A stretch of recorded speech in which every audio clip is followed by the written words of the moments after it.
let's talk habit snowball. So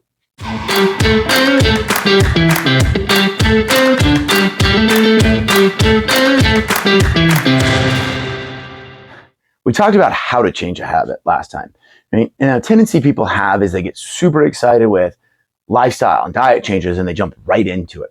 And they want to change as much as they possibly can right away. The problem is habits by definition, right, save energy. That's what they're designed to do. They basically put you on autopilot so you don't have to use the mental or physical energy to do these things anymore. That means that if we're going to change a habit, it's going to take energy input to change that, right? It's just like when you start a new job or you move on to a new thing, you pick up a new hobby, you have to put all that energy in. It's very challenging.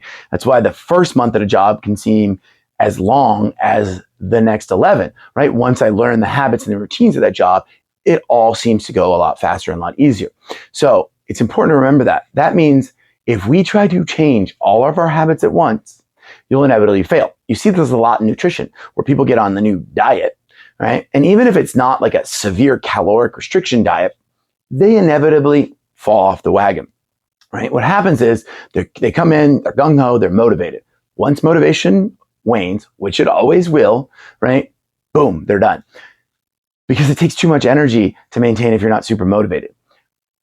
The loophole in this is to do one habit at a time, right? And once you own that habit, right, you move on to the next. And we always talk about habit roadmap. So let's look at where we want to get.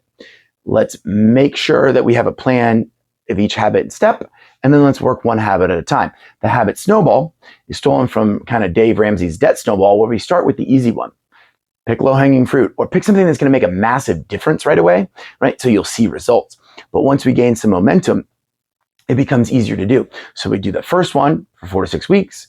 Then once that is a habit, we can move on to the next one without having to put tons of energy into that first one again, because we already own that habit.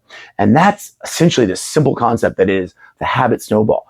Start easy, one thing at a time, build momentum, and then by the end, right? And we're talking long-term, 6 months, a year, depending on what we're trying to do, right? You have now healthy habits that will serve you well forever.